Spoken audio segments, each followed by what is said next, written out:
제조 남니 유비 딜페베 gelob용la 참디 슝와다다 녜위리다 게싱어 삼덴 초다 게제 라토르 남니네 나살 마미 샬제 나죠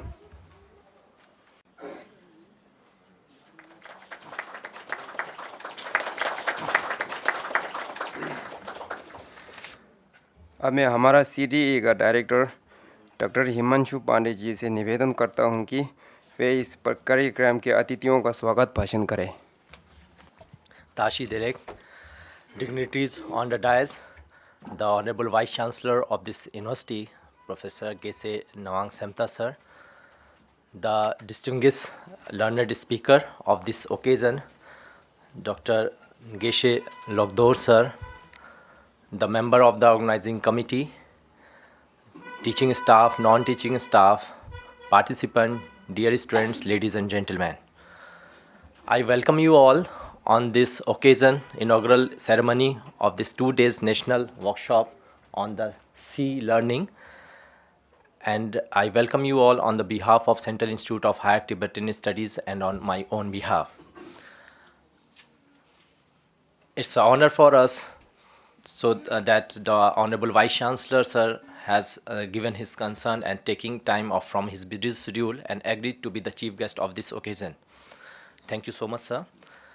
We are privileged and honored that Geshe Lhakdor sir has agreed to be a resource person for this 2 days national workshop on C learning and agreed to deliver the talk on the C learning for you all. And I hope all the participants and students will be benefited by his lecture during these 2 days. Thank you so much. 그러게 Geshe Lhakdor 초네 송신나냐 Respected Vice Chancellor of this university, Dr. Himanshu, and the teacher training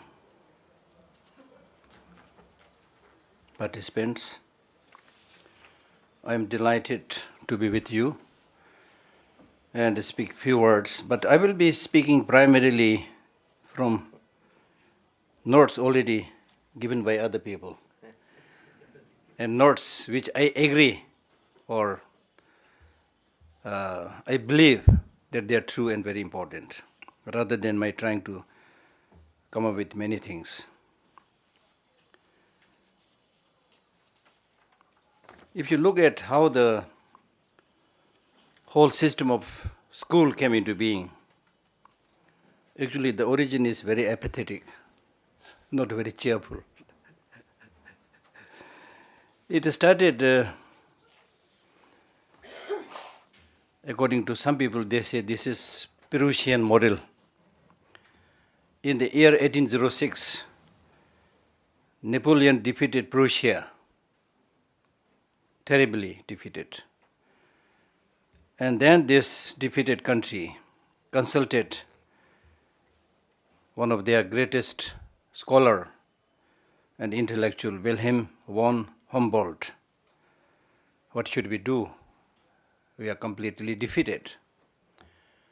Then he said we should give training to the young people to introduce nationalism, heroism, and fight against. Then he devised this compulsory and rigorous education, mainly to train young men to be obedient soldiers.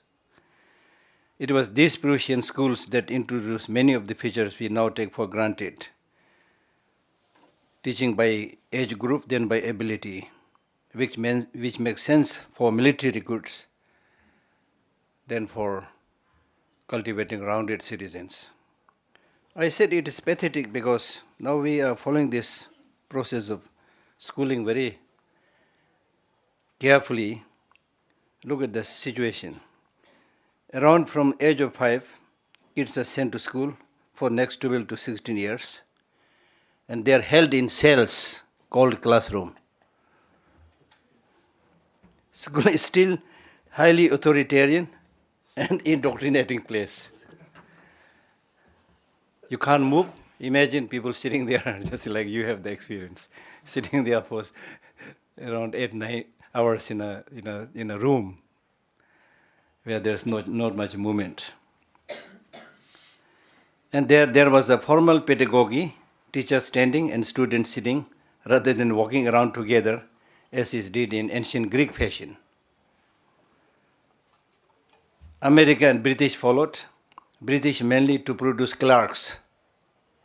Training of students is primarily to produce clerks, just as computer parts are produced.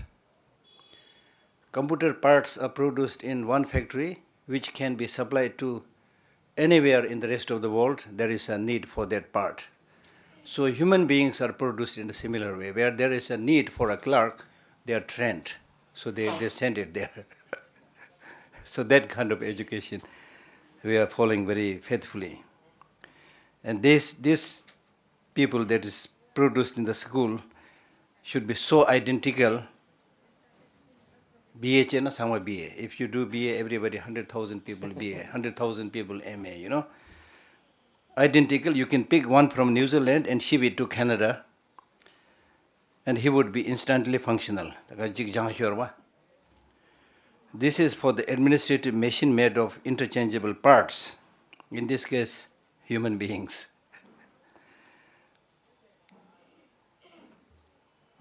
That's one thing I wanted to say. The second thing that we need to know, as Mahatma Gandhi also said, that the system of education that we have here in India also is modeled on British process of education. And he says the government merely jumped into the saddle of horse that was already galloping. So there was only risk of falling and not much possibility to control it. And Mahatma Gandhi complained later that the British had uprooted a beautiful tree, because in ancient times there is this process of Gurukul education, where there is a very close connection between teacher and student. There's kindness, there's compassion, there is all-round growth, but not so much. Now we are produced, like as I said, a part of machine. In India and elsewhere, the dismally low standards in many state-sponsored schools nearly always associated with centralized control.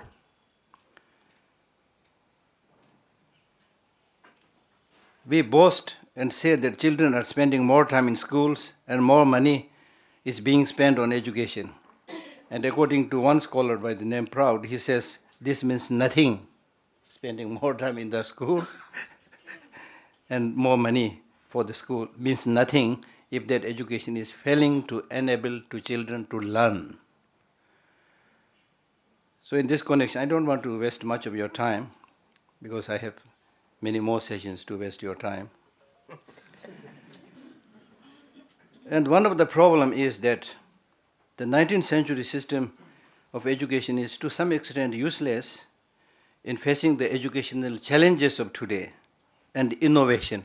There's hardly any innovation. We are all mugging up, as somebody said yesterday, that we are all kind of photocopy machines. We copy what the teachers say, we copy what is there in the book, and you don't hardly use your human capacity to innovate, to think, to create. That's the problem. And it is in this context that thinkers like Einstein, he said, these days teachers bring havoc in the life of children, because they ask what the children don't know. They never take care of what is the capacity of the children and nurture that talent, nurture that capacity. Right? And especially something that's really relevant to you is they will teach you how to swim, but never take you to the river and to actually make you swim. They'll talk about apples, but never give you apple to eat and taste it. That is another kind of drawback of the present system of education. There are many interesting things I want to skip.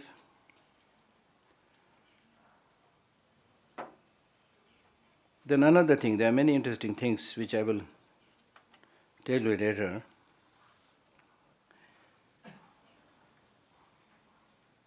one thing that's important for you is authorities should not just confine in reports and paperwork.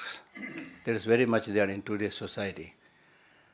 Just to take a group photo, do some paperwork, and then say the workshop was wonderful, beautiful, whatever that means. But actual state of school education, people don't take much care. And we don't also see regularly how much we have implemented those resolutions and outcomes of meetings and conferences, and especially like His Holiness the Dalai Lama's visions, how much we are actually not only reading, but how much we are actually implementing it in the classroom. Recently, His Holiness said to the nuns, and also during one of the great prayer festivals, Chondro Molam Tuji, he spoke about developing larger perspective and unity, which is something related especially to the Tibetans.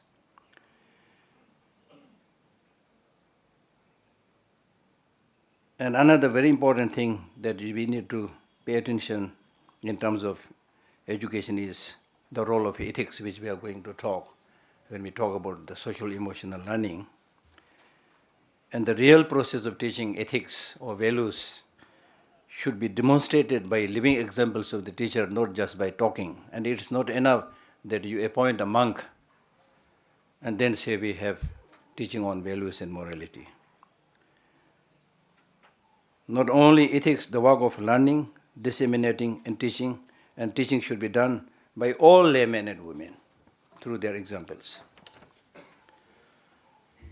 And another thing that I would like to read is again Einstein. There's a lot of quotations from Einstein. I was very attracted by some of his quotations, where he says, the value of an education in a liberal arts college is not the learning of many facts, but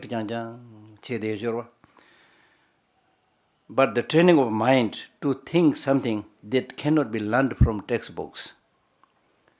Buddha did not go to a particular school or university to learn facts.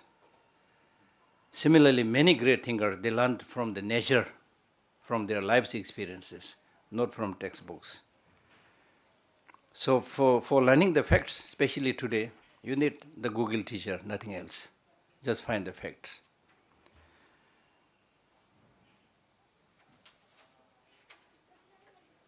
And especially humiliation and mental oppression by ignorant and selfish teachers wreak havoc in the youthful mind that can never be undone and often exert a baleful influence in later life.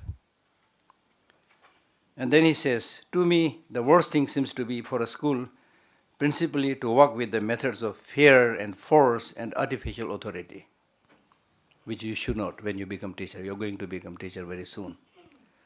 Such treatment destroys the sound sentiments, the sincerity, and the self-confidence of the people. The aim of education must be the training of independently acting and thinking individuals who, however, see in the service to the community their highest life achievement. Service to the community, their highest achievement. The schools should always have as its aim that the young person live the school as a harmonious personality, not just as a specialist.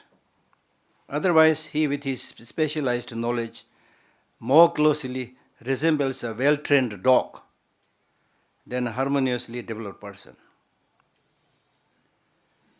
The real difficulty, the difficulty that has baffled the sages of all times is this.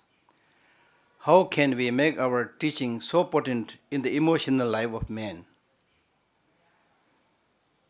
that its influence should withstand the pressure, sometimes I use the word pressure cooker society, pressure of the elemental psychic forces in the individual. The crippling of the individuals I consider the worst evil of capitalism. Our whole education system suffers from this evil. All exaggerated competitive attitude is inculcated into the student, who is trained to worship material success as a preparation for his future career. which of course do not bring success. How is it possible that this cultural loving era could be so monstrously immoral? More and more I come to value charity and love of one's fellow being above everything else. The understanding is somewhat not such. The Kashi Jing Jotons. That then the Kashi Vinoba Babi Jagargi Keva. Vinoba Babi spoke about 4 principles of education. Students should be made self-sufficient as quickly as possible. Earn his living by his own labor. Not only after you finish school, but even while you are studying, you should be able to come up with many processes of earning your own living, looking after yourself. Economic self-sufficiency is and must be one of the aims of education. Make the student self-sufficient in the matter of acquiring knowledge. There is a saying in Sanskrit that when a son has attained the age of 16, he should be treated as a friend, not as his child or his son. Increase his knowledge of the world of nature, get the understanding of linguistic principles, by which one can learn other languages. Other languages for themselves. Teach them how to teach themselves, not just getting teaching from the teacher, but teach them how to teach themselves. Put in their hands the key to knowledge. If he could manage to make, I like this phrase very much. For example, he says, if you are looking for a cook, and in order to hire that person as a cook, if you make him how good he is making in chapatis. So if he is able to make, if you ask him to make 100 chapatis, and then see how good at he is, and out of this 100 chapatis that he is to make, he was able to make only 25 or 30 good chapatis, and rest are burnt chapatis. Will you recruit that person as a good cook? He says no. But he says in the case of education, if you get 33%, you are passed. So what he is really saying is the boys or girls' knowledge to be 100%. 33% mare, 40% mare, 100%. 100% is possible. Sometimes we think, how can I get 100% knowledge? It's possible if you really go into the depth of each and every subject. It is possible that you become really well versed in that and get, whether you, in terms of mark, you get 100 or not, but you, in terms of your knowledge, you get 100% knowledge. That is what he is saying. He must feel quite sure that a thing is so. Then another important thing. In a non-violent society, we live in a non-violent society. In a non-violent society, education itself is the means for defense, not army. And this is something that I have been repeatedly saying, especially in India, because India should be proud of its soft power than the hard power. Hard power is power of arms, power of gun, power of military. Soft power is power of culture, power of education. That's what we should focus in general, and especially in terms of our education. In a non-violent society, education is itself the means of defense. And the better our education, the less we should need to spend on police and on the army. If you give too much, and this is something that we are seeing in a phenomenal way, that wherever there's some disagreement, you send army, you send police force. And I've been thinking for the last some months or something, the way the police treating people everywhere, the way I see how did this whole system came into being. When something is not functioning, you just send force and then kill them and misuse their power. So that is also because of the lack of proper education among the masses. And the better our education, the less we should need to spend on police and on the army. Education has a social and national goal, as well as individual goal. The goal of education for the nation, for humanity, must be free from fear. Wherever you are in that society, in that country, you should be able to live in that country with calmness of mind, without fear. But in many countries in the world today, unfortunately, people don't have that calmness. There's a lot of fear and pressure from all quarters. So for humanity must be free from fear, not only for this country, but for the worldwide community of men. The only right kind of education is that which strengthens the forces of love and peace. The third principle of education, to my mind, is this: that work and knowledge must never be separated. Highly, highly important. Sometimes in the system of education, now they talk about 3H. That means head, heart, and hand. In many of the cases, education means head. The rest two H are missing. Heart is also not there, compassion, love is not there. It's only a little bit of intellectual, dry intellectual knowledge. And hand, people don't know. Even if they like to goes out, nobody knows how to handle it. There's no practicality. So therefore, he says, the third principle of education, to my mind, is this: that work and knowledge must never be separated. There is no knowledge without action, and no action without knowledge. We do not learn what a mango is by reading about it. We learn about mango by eating it, but by eating one. The separation of learning from labor results also in social injustice, economic injustice. Abolition of justice, that must be the goal of our education. Abolition of injustice, that must be the goal of our education. The fourth, right human way of living. The more closely we can live in harmony with nature, living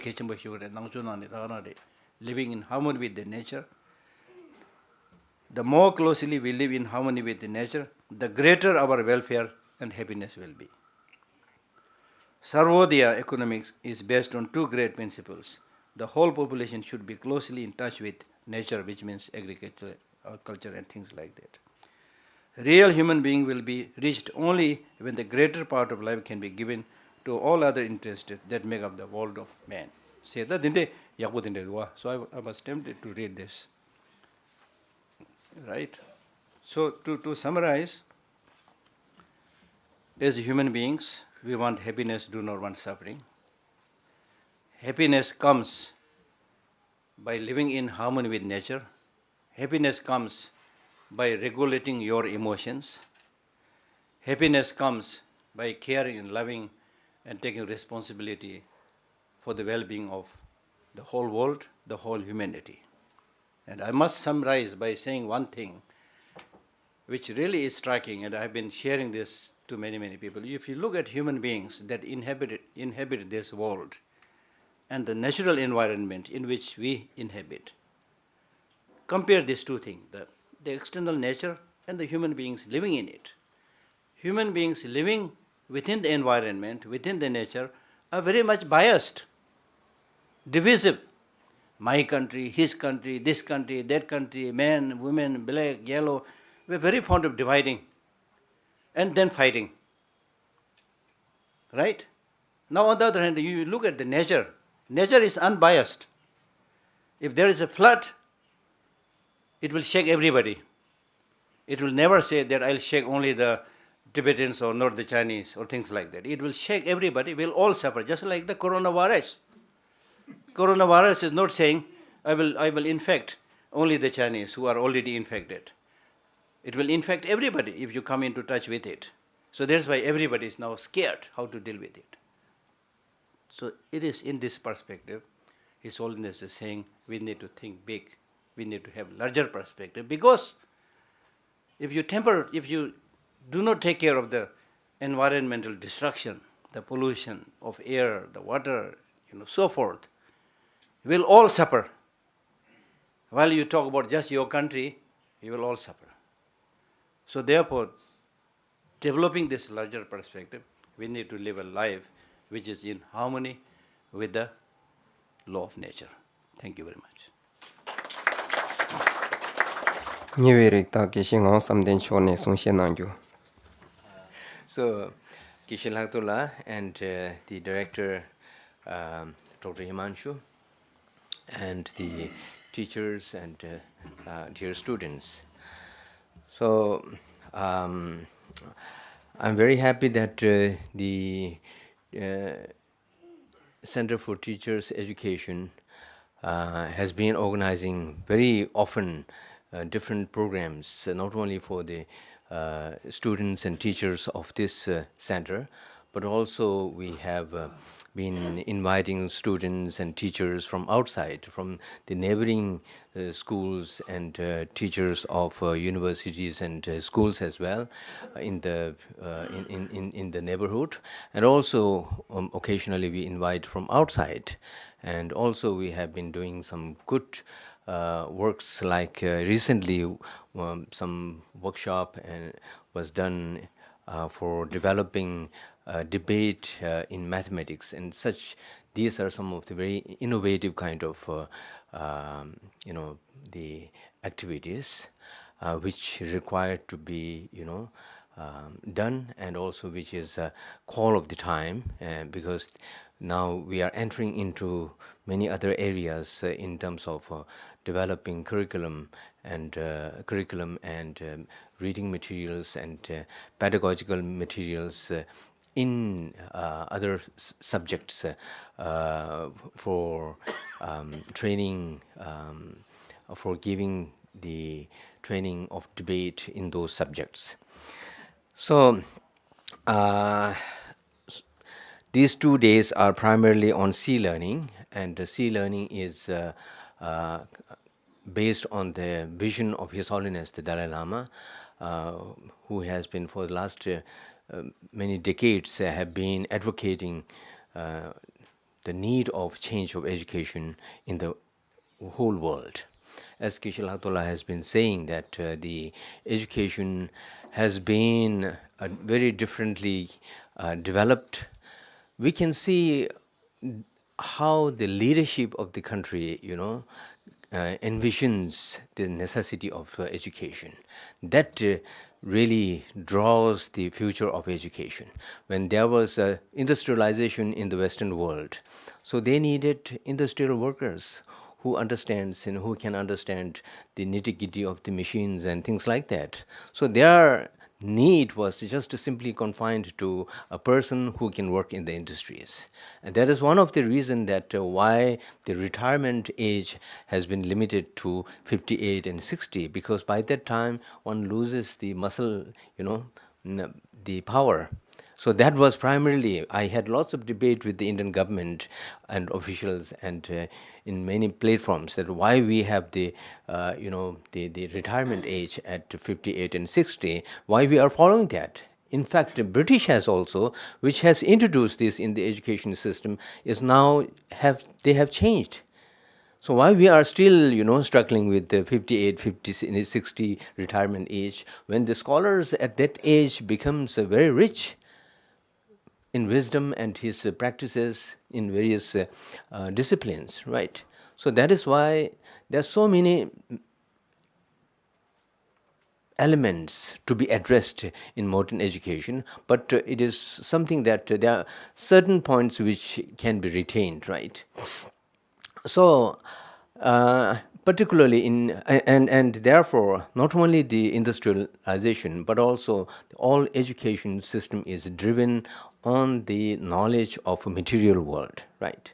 Because once the science dominated the culture of the country, then the science very much emphasizes on the knowledge of the material world, the world we have in which we live, but not about how we think and at the mental level. So that is one of the main reasons that in the whole Western world, prior to the introduction of industrialization or emergence of industrialization, the domination of science has changed the direction of education. That was very much basically grounded on that, right? And then, particularly in the case of India, Lord Macaulay's, the when he made a visit to India, then he found that he traveled throughout India, and then he found that if somebody has left a bag or stuff on the bus stand or a public place, and he comes back, he can find it. So if that is the situation, and everybody is, cooperative, and contented with their life, and there is a more compassionate kind of, attitude within the society. Once when he found that, he reported in the, gave an address in the parliament saying that given this situation, so long as India has this kind of strength, it's not a government strength, it is a public strength, cultural strength, educational strength, and we cannot do anything to India. So therefore, we have to break that, education system, and make India to feel that their education system is obsolete, is inferior to what we will be teaching, and ours will be technological, scientific, and then education, which is primarily based, as Geshe Lhakdor said, is production of clerks, workers for the English, government. In fact, those who have passed barristers, those who have done, so-called obtained some degrees by visiting by going to the colleges and universities outside India and within India. So those are primarily aimed to bring out clerical, the workers in the system of Indian government. And once they have been very successful in changing the mentality and changing the system of education in India, and making it that your cultural and traditional education system is not worthy and it is obsolete. It doesn't yield any production, but it is useless, right? So this happened, and we can see that the how within the society there was a kind of trend. Those who are trained in those systems started looking down on the cultural kind of educational system. So that is how it broke the backbone of Indian traditional education system, and they have been very successful in that. But now, the problem about the current modern education system is that it does not, address the human basic problems, right? It does not address the problems that we have individually, socially, right? And rather, it creates more problem, in fact. So the modern education certainly provides, it is now dominated with the modern, scientific education, but we should be very careful that the scientific the knowledge of science and the scientific knowledge and that the science has produced is really commendable, and we must, give the credit to the science and the technology. But the people who use the technology, that depends a lot. They have developed the atom bomb, understanding the power and nature of atom, but this is used for many good things, good purposes. At the same time, we have seen how atom bomb has been disastrous, right? So this depends on the persons who are behind such technology, and what kind of technology is being made. That depends on the mind, which is not given in the modern education system to prepare that mind, right? And that is totally neglected in the modern education system. So that is one of the reasons why His Holiness has been advocating that modern education necessarily requires to be changed in terms of providing insight of the mentality and developing ethical life, developing measures and mechanisms to bring transformation of mind and emotion. That is one of the reasons that why the social, emotional, and ethical learning has been, very successful. It has been in schools for many years, introduced in many universities and also schools, particularly in Canada, United States, European countries, and it has been found tremendously helpful, right? Because the social emotional learning is based on the science of mind that we have, right? Belonging to the tradition of Nalanda of ancient India. So this provides a completely a new picture of science of mind, insight into the mind, that how our mind works, how our the emotions function. So Gisela will be giving you the discourses in the coming 2 days about details of how emotions function, what are the causes and conditions, because generally understanding of emotion is we have emotion, everybody, whenever when you get up in the morning, then you are bombarded with emotions, right, till you go to bed and go to sleep, right? So till that time we have bombardments of emotion, but modern education does not provide how to deal and handle these emotions, right? And we do have a very rich culture and a system which provides the details of these emotions and the causes and conditions, what are their impacts, how they can be handled, how we can handle these things, and as a result of that, how it impacts your behavior, and then consequently how it impacts your relation with others, and then how you can benefit and make contribution to the society. So this is how it is manageable. Many scholars have been saying that emotions cannot be regulated, and emotions, for example, anger, when it comes, let it come, and then it will go by itself, but you cannot have any role to regulate it. Many scholars have said that. And in the science also, earlier, before this, the scientists have been doing work in neuroscience in terms of regulation of emotions, and science researchers on emotions. They have been saying that these emotions are static, and they are with us while we are born, and then we have to bear it, and then we have to die with that, right? So in Buddhism and in the Indian cultural system and in Indian educational system, and particularly the science of mind, that many of the schools like Vedanta, Vaisheshika, Nyaya, Sankhya, the Jaina, and we all have a approach to how to deal, the emotions, and how to work on mind. So India has a very rich culture and civilization and tradition of looking into the mind. Particularly, the tradition of Nalanda has done a tremendous work on this. So emotions can be controlled, emotions can be regulated.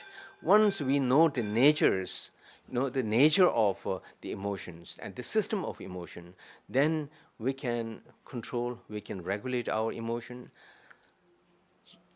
So if you don't want to be unhappy, then the key to make yourself happy is within yourself, right? In your hands.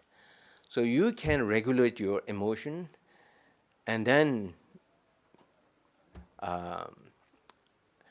and remove the causes and conditions, right?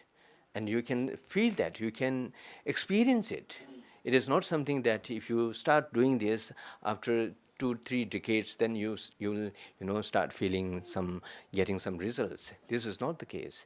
You can instantly get the result, feel the result, and you can appreciate the practice and understanding on the basis of which you practice it, right?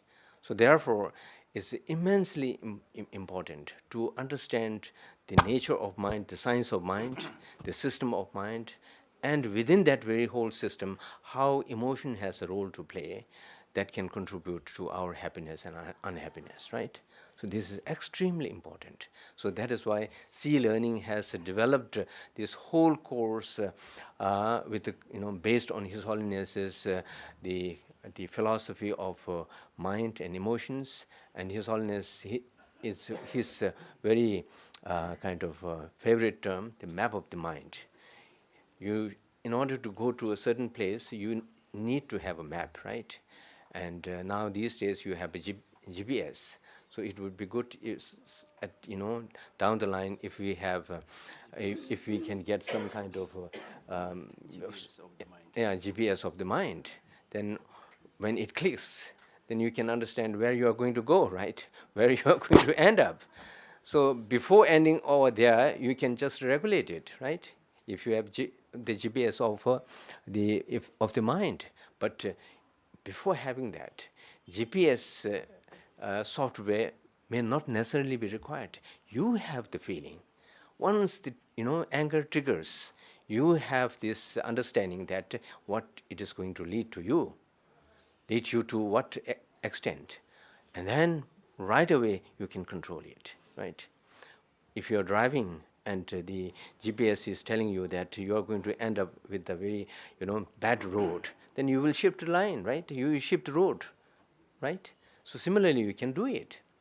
GPS, if you have the understanding of system of mind, if you have a proper understanding of the whole system of the emotion, and then you also have the understanding, good understanding of regulating it, experience and practice of regulating it, then you can assume where you are going to be ending up, right? And so you can regulate very well, and then you can feel that, oh, earlier, 1 month back, I learned about it, and prior to that, I did not, know how to handle anger, but now I can handle anger. But it won't, you might not be successful right away in handling anger or any other emotions very easily. It is difficult, but it is doable. Constantly, practice it, then you can earlier in the beginning stage, if you can handle, if your graphic of anger is up to 10, and then if you are able to handle it and calm it down to some extent, then later, if you keep the practice on, then you can be able to reduce it, almost bringing it down to the zero level, right? And then again, you have to be careful that it doesn't arise again, right? So regulating it, being aware of your emotion, that is very important. And what are their impacts is also very important. What are the causes and conditions? If I do this, then anger will trigger. So therefore, it is better not to jump into this area, which might trigger anger, right? So these are the very detailed and lots of detailed descriptions are given in Buddhist psychology and cognitive, Buddhist psychology and epistemology and system of mind. So, so Geshe Lhakdor has been involved in C Learning for the many years with the Emory University, involving directly with the project. So it is very, appropriate that he is here today with you, and for the next 2 years, grab as much as possible, right? And ask 2 days, 2 days, and so ask as many questions as possible, and whatever kind of fundamental questions that you have may not necessarily be related directly to the topic, but if you have certain fundamental questions in your mind, just put it before him and, grab the opportunity to get answers for those things. Geshe has been not only, knowing about this, but also has been practicing on this. So therefore, it is a great opportunity, and we are a little bit behind the time, but I think since you have a tea break for half an hour, so I think if we can reduce it by another 10 minutes, that is permissible, right? So I thank you all, and particularly Geshe Lhakdor for coming here and very attentive and serious and active participation is required, as you do always. Thank you very much. Geshe Lhakdor la choda nyewiri ta geshe ngao samde namine kalopsa gena la tuji chi shuen dinge de sabjong di dan dene ani geje khaji ji shuna samson di sabjong de jidan naning lo nidon chugulogi ani jinda gebe na lo pele ge sabjong jire zawe chane ro namgyu nganzu de la lopchen dha mita jure pena pheik dan de shejo pheiki keik dan de shejo ani sabjong da boda da na singi nganzu de la sangchu gi lopchen ro sangchu gi lopchen do ji samno ta so na khonsa joge sungsum danda tonglo sarbe sangchu da ani chelo gi chamle kalwa ni yorwa 이나야 다디 달로 단다 견조 요 대경기 진짜 로림 당보다 니바니 나로 요 말에 로림 숨바다 시바니 나로 요래 디주디 가수 디기 롭센단 데르치니 단다 가수 디기 삽종디 코릭 쉬르로 아니 이나야 나니 간조 슈에기 뒤즈디 치차제 간조기 데 공생 차제 진짜 듬비 나로 마도 게실라 냥센 슈마투 본디 가수 게실라 삼다나 아니 쿠델 시고 이렇게 상에 킹게로 하디치니 마콤 진이 단다 봐도 하소래 ro an jidan namjune ngajo sabjon de de khasa sangjo dan de shegyo gi legul mangboji pelgyore pena naning do samdana ngarangi de ngajo de karsa sangjo gi lopsen tishol ani gom jongdar che dawta an da na singi ngajo gi ngedem bangyama gen sering tonrupla la kandi nawa shuichini diwala ngosu legul dabutinde karsore rangjung khoro yutsa sunggyop che gi tela dabuta dinde gi ani nawa dinde shure ina da singdong dezu che dawda dinde gi khen ngosu jinda nanglola dakbara shi she mai bachine ro lalen tene komba ji gyap thumna samne bezun dabu chere de ina denzo yang thega lelabo yo marda pena ngazu de singdong dabgote na ngazu gi panga nanglola khoram panga gi jeso gi dikshi ji yore dedan tumba ji gorma do ngazu kanju manju tsugni digi yo marwa ani dinde gi ani chilo gi jaga gi singala singdong dabgo donani dig maro tichidi was dinde gi tene dig madishine yang ngazu labda gi khori changma soya dawda dinde gi tene this is lega dinde che yoro 아니 마음바 있나요? 단데 녀외리 달라 슈슈가래 아니 간족이 ngosu 상주 단 대제 율롭젠들라 라랭기 테네 아니 지 레굴다부드네 벨투나스 디기 딩아랑기 레굴다부지니로 아니 정말로 투치슈에